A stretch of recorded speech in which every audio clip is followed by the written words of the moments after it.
Dear students and parents, welcome to Dr. TCS Career Guidance. IIT సిరీస్లో భాగంగా ఈరోజు మనం డిస్కస్ చేయబోయే ఐఐటి భువనేశ్వర్. ప్రీవియస్గా మనం చాలా ఐఐటీస్ గురించి డిస్కస్ చేశాము. సో ఇక్కడ ఉన్నటువంటి టాప్ ఐఐటీస్, కేటగిరీ 2 ఐఐటీస్ కూడా డిస్కస్ చేశాము.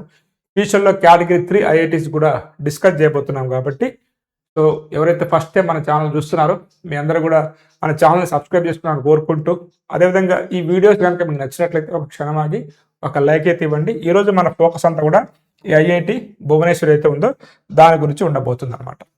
ఓకే, అండ్ ఈ ఐఐటి భువనేశ్వర్ గురించి మనం ఏమైనా డిస్కస్ చేయబోతున్నాం అంటే ఈ ఐఐటి భువనేశ్వర్లో ఉన్నటువంటి బీటెక్ ప్రోగ్రామ్స్ ఏంటి, అదేవిధంగా ప్లేస్మెంట్ అనేది ఈచ్ అండ్ ఎవ్రీ బ్రాంచ్లో ఎలా ఉంటుంది ప్లేస్మెంట్, ఇక్కడ అవైలబిలిటీ ఆఫ్ సీట్స్ ఎన్ని, టోటల్గా మెస్ ఫీజు కావచ్చు, హాస్టల్ ఫీజు కావచ్చు, కాలేజ్ ఫీజు కావచ్చు ఎంత ఉంటుంది, అడ్వాన్స్డ్ కట్ ఆఫ్ అయితే ఉందో మనకి అడ్వాన్స్డ్ కట్ ఆఫ్ వేరే బ్రాంచెస్లో ఎలా ఉంది, ఈ యొక్క ప్రోన్స్ అండ్ కాన్స్ అంటే advantage disadvantage of this IIT Bhubaneswar గురించి డిస్కస్ చేయబోతున్నాము. ఇది ఇక్కడ ఉందన్నమాట మీకు. సో ఒడిస్సాలో ఉంది, ఎందుకంటే మీకు ఇండియాలో మ్యాప్ కనుక చూపించినట్లయితే మీకు క్లియర్ కట్గా అర్థమవుతున్న ఉద్దేశంతో ప్రతి వీడియోలో ఇండియాలో ఎక్కడుందనేది మీకు చూపిస్తాం అనమాట. ఓకే, సో ఇది మనకి క్యాంపస్ యొక్క ఒక ఓవర్వ్యూ చూసుకోవచ్చు. చాలా బాగుంటుంది క్యాంపస్ అనేది. భువనేశ్వర్ కూడా ఒడిస్సా అనేది మనకి కొంత దగ్గరే. మనంతా సౌత్ ఇండియాలో ఉన్నటువంటి తమిళనాడు, కర్ణాటక, కేరళ చూస్తూ ఉంటాం, బట్ ఇది మనకి ఉత్తరాంధ్రకి చాలా దగ్గరలో ఉన్నటువంటి స్టేట్ అనమాట. సో ఇక్కడ మనం వీడియోలోకి వెళ్లే ముందు ఎవరైతే జేఈ మెయిన్స్లో ఎన్ఐటీలు కావచ్చు, IIITలు, GFTAలు, ఐఐటీల గురించి ఆలోచిస్తున్నారో, సో మీకు కౌన్సిలింగ్ అనేది స్మూత్గా సాగాలన్నా మీరు ఎటువంటిగా కాలేజ్ మీరు బ్రాంచ్ ఆ కాలేజా ఎటువంటి ఆర్డర్ పెట్టుకోవాలని కన్ఫ్యూజన్ కనుక ఉన్నట్లయితే ఖచ్చితంగా కన్ఫ్యూజన్ అనేది ఉంటుంది. జోస్టా కౌన్సిలింగ్, సిసాప్ కౌన్సిలింగ్ సంబంధించినటువంటి మెంటర్షిప్ అనేది మీరు మన దగ్గర తీసుకోవచ్చు.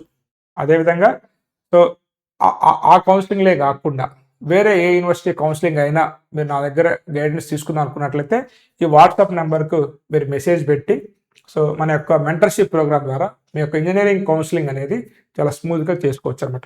ఇది మన ఛానల్ ద్వారా మనం అందిస్తున్నటువంటి ఒక సర్వీస్, ఇది పెయిడ్ సర్వీస్ అనమాట.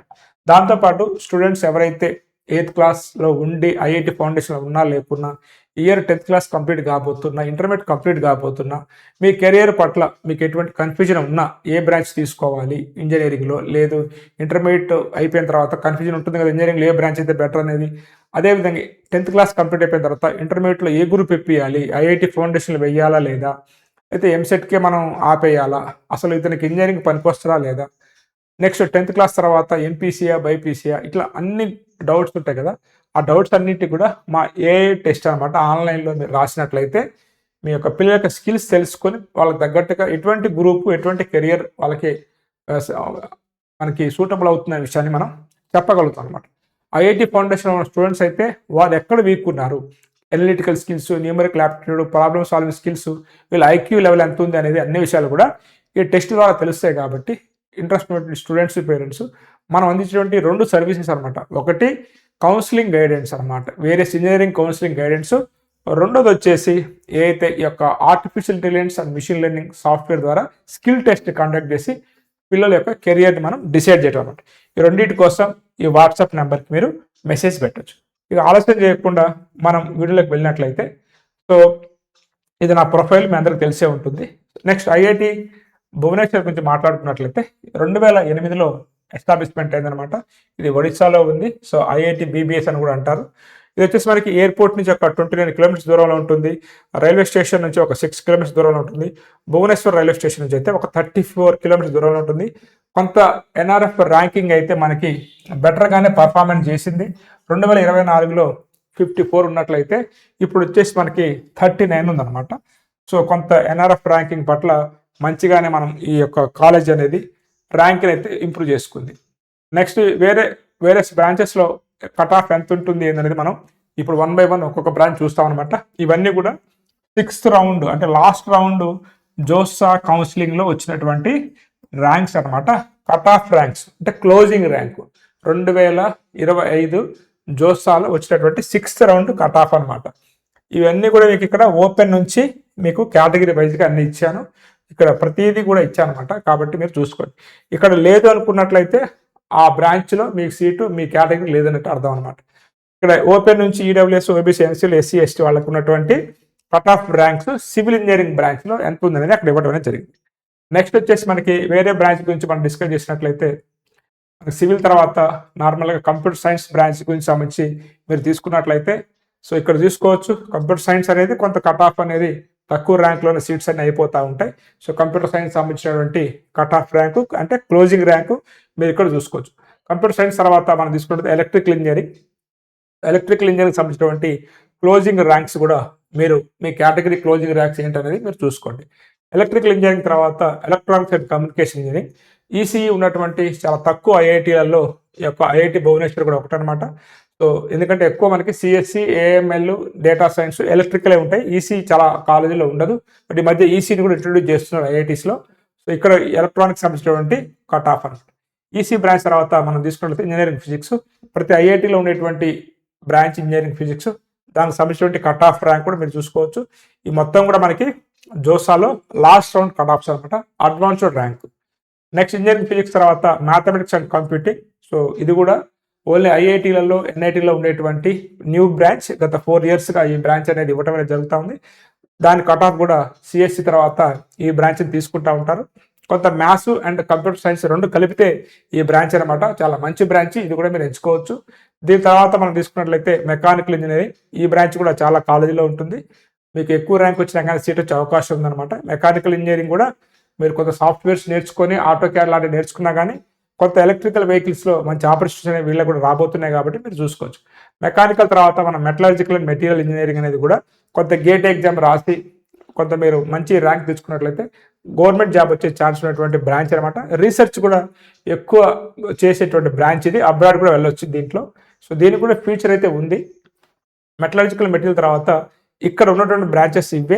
సో నెక్స్ట్ ఫీజెస్ గురించి మనం మాట్లాడుకున్నట్లయితే టోటల్గా అన్ని కలుపుకొని సెమిస్టర్కి మీరు ఐఐటి భువనేశ్వర్ చదవాలనుకున్నట్లయితే 1,59,390 రూపాయలు అవుతుందన్నమాట. అంటే ఇయర్లీ మీకు 1,50,000 అనుకోవచ్చు. ఎందుకంటే ఇక్కడ వన్ టైం ఫీజు అనేది మీకు ఇక్కడ ఒకటి ఉంది, ఈ రిఫండబుల్ ఫీజు అనేది ఒక 12 అంటే ఒక 20,000 ఉందన్నమాట. అంటే ఫీజు అనేది వేరే ఐఐటీస్తో పోస్తే తక్కువగా ఉంది. Mess and advance fees, hostel fees అది కూడా ఉంటాయి, అవి కూడా మనం చూసుకోవాలన్నమాట.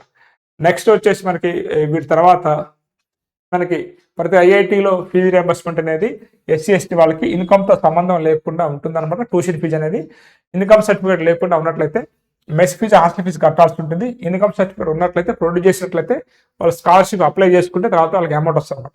అదర్ కేటగిరీస్ ఎవరైతే ఎకనామికల్లీ బ్యాక్వర్డ్ కావచ్చు, అది వీళ్ళకైతే మనకి వీళ్ళ ఇన్కమ్ను బట్టి అంటే లెస్ దాన్ 1 lakh ఉంటే 100% ఫీజు వేవర్ ఉంటుంది. లేదు అనుకున్నట్లయితే 1 lakh to 5 lakh ఉన్నట్లయితే వీళ్ళకి వచ్చేసి మనకి కొంత 2/3 ఫీజు అనేది తగ్గిద్ది అనమాట. ఇది ఫీజెస్ గురించి. నెక్స్ట్ వచ్చేసి ఫీజెస్ తర్వాత మనం ప్లేస్మెంట్స్ గురించి మనం మాట్లాడుకున్నట్లయితే ఇక్కడ మీరు ఈచ్ అండ్ ఎవ్రీ బ్రాంచ్కి సంబంధించిన ప్లేస్మెంట్ అనేది ఇచ్చాను. ఇక్కడ మీరు తీసుకున్నట్లయితే సిఎస్సిలో 66 మంది ప్లేస్మెంట్కి ఎలిజిబిలిటీ వస్తే 61 మంది ప్లేస్ అయ్యారనమాట. ఎలక్ట్రికల్లో కూడా 62 మందికి 51 మంది, అదేవిధంగా ఈసీలో కూడా 50కి 39 మంది, అదేవిధంగా మీకు మెకానిక్లో అయితే 53 మందికి 50 మంది. ఇది మంచిదే, ప్లేస్మెంట్ చాలా బాగుంది అనమాట. ఇది కూడా మనకి ఎంఎంఈ మెటీరియల్స్ అండ్ మెటలర్జికల్ అయితే 16కి 13 మంది అనమాట. ఓకేనా, మీకు 2024-25 కూడా చూపిస్తాను. ఎందుకంటే మనం ఓవరాల్గా చూడాలన్నమాట. ప్లేస్మెంట్ అంటే 1 year అని కాదు, అన్ని ఇయర్స్ చూస్తేనే బాగుంటుంది. ఇక్కడ మీరు ఈ బ్రాంచెస్ అయితే మంచిగా పర్ఫార్మెన్స్ చేస్తున్నాయి. సివిల్ ఇంజనీరింగ్లో కూడా 31 మందికి ఎలిజిబిలిటీ వస్తే 21 మంది ప్లేస్ అయ్యారనమాట. కాబట్టి ఇక్కడ మీరు గుర్తుపెట్టుకోవాల్సింది, నేను ప్రతి వీడియోలో మీకు చెప్తా ఉంటున్నాను ఏమనంటే ఐఐటీలో సీట్ వస్తే సరిపోదు, ఖచ్చితంగా సిజిపిఐ మెయింటైన్ చేయాలి, ప్లేస్మెంట్ ఎలిజిబిలిటీ అనేది తెచ్చుకోవాలి. తెచ్చుకున్నట్లయితేనే మీరు ఇంత కష్టపడి అంత దూరం పోయేదానికి మీకు ఏమైనా ఉపయోగం ఉంటుందన్నమాట. వేరియస్ బ్రాంచెస్లో అంటే ఎవరైతే మనకి ఇందాక చూపించాం కదా ప్లేస్మెంట్లో హైయెస్ట్ మనకి ఇక్కడ కంప్యూటర్ సైన్స్లో 92% ఉంది. దాని తర్వాత ఎలక్ట్రికల్లో 82% ఉంది. మెకానికల్లో 94 ఉందంటే ఇక్కడ మీరు ఉందంటే కొంచెం మంచి కాలేజ్ అనుకోవచ్చు. ఎవరైతే ఎలిజిబిలిటీ తీసుకొచ్చారో వాళ్ళందరికీ కూడా ప్లేస్మెంట్ దాదాపు 94% వచ్చిందనమాట. మెటలర్జికల్ మెటీరియల్లో 81% అంటే తక్కువ మందికి వచ్చింది వాళ్ళలో అనమాట. ఇది చూసి కన్ఫ్యూజ్ కావద్దు మీరు, అందరికి రావట్లేదు. ఎలిజిబిలిటీ తెచ్చుకున్న వాళ్ళల్లో ఇంత ప్లేస్మెంట్ వస్తుంది అనమాట. 5 years కోర్సెస్ కూడా ఇక్కడ మనకి డ్యూయల్ డిగ్రీ ప్రోగ్రామ్స్ కూడా ఈ బ్రాంచెస్లో అందిస్తున్నారు. సో వీటిల్లో కూడా మనకి ప్లేస్మెంట్ అనేది చాలా బాగా వస్తుంది. సిఎస్సిలో 60% ఉంది. ఈ ట్రిపుల్ఈలో వీటిలో కూడా పర్లేదు, డీసెంట్ ప్లేస్మెంట్ అని చెప్పుకోవచ్చు అనమాట. డ్యూయల్ డిగ్రీ ప్రోగ్రామ్స్లో కూడా ప్లేస్మెంట్ బాగానే వస్తుంది. దాని తర్వాత మనకు మీడియం ప్యాకేజ్ తీసుకున్నట్లయితే కంప్యూటర్ సైన్స్లో 16 lakhs ఉంది, ఎలక్ట్రికల్లో 12 ఉంది, ఈసీలో 16 lakhs ఉంది, మెటలర్జికల్ మెటీరియల్స్లో 10 lakhs ఉంది. ఓకే, అదేవిధంగా హైయెస్ట్ ప్యాకేజ్ తర్వాత చూద్దాము. ఇక్కడ కూడా మనకి ఏదైతే ఉన్నాయో 5 years ప్రోగ్రాంలలో కూడా మీకు డీసెంట్గానే మీకు ప్యాకేజ్ అనేది వస్తూ ఉందన్నమాట. నెక్స్ట్ వచ్చేసి మనకి ప్రోస్ అండ్ కాన్స్ కనుక మనం తీసుకున్నట్లయితే, సో ఇన్ఫ్రాస్ట్రక్చర్ అనేది చాలా బాగానే ఉంటుంది. ఎందుకంటే మంచి క్యాంపస్, అకాడమిక్స్ పరంగా, ఫ్యాకల్టీ పరంగా, ప్లేస్మెంట్ పరంగా డీసెంట్గా ఉంటుంది.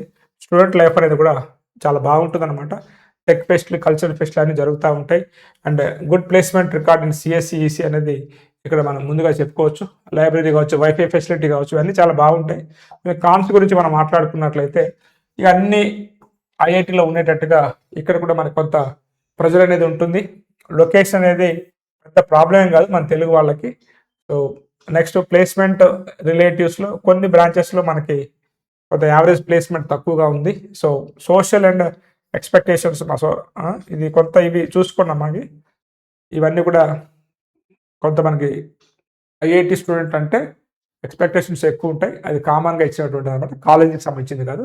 సో ఇలా ఈ ఐఐటి భువనేశ్వర్లో ఉన్నటువంటి బ్రాంచెస్, ఇక్కడ మీకు కంప్యూటర్ సైన్స్ రావాలనుకున్నట్లయితే 153 నుంచి 173, 184 అనమాట. ఈ మధ్యలో మీకు ఉన్నట్లయితే, సో లాస్ట్ ఇయర్ దాని ప్రకారంగా చెప్తున్నాను, 150, 184, 173 అంటే ఒక 150 నుంచి ఒక 180 మధ్యలో మీరు ఉన్నట్లయితే అడ్వాన్స్డ్లో మీకు ఇక్కడ కంప్యూటర్ సైన్స్ రిలేటెడ్ బ్రాంచ్ వచ్చే అవకాశం ఉంది.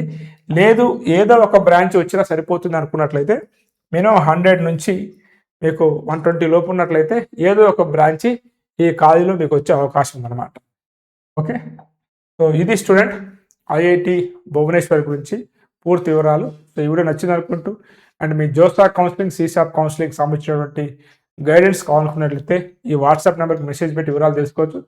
అవే కాకుండా ఇతర ఐఐటీల గురించి, అదేవిధంగా ఇతర ఎన్ఐటీల గురించి కూడా వీడియో చేయబోతున్నాను కాబట్టి మన ఛానల్ సబ్స్క్రైబ్ చేసుకోవాల్సిందిగా. నెక్స్ట్ వచ్చేసి వేరే యూనివర్సిటీకి సంబంధించినటువంటి కౌన్సిలింగ్ గైడెన్స్ కావాలన్నా కానీ ఈ మెంటర్షిప్ ప్రోగ్రామ్ ద్వారా మీరు నా నుంచి తీసుకోవచ్చు అనమాట. ఈ వీడియో నచ్చింది అనుకుంటూ నెక్స్ట్ వీడియోలో ఇంకొక కాలేజ్తో మీ ముందుకు వస్తాను. Have a nice day. All the best for your bright future. Thank you.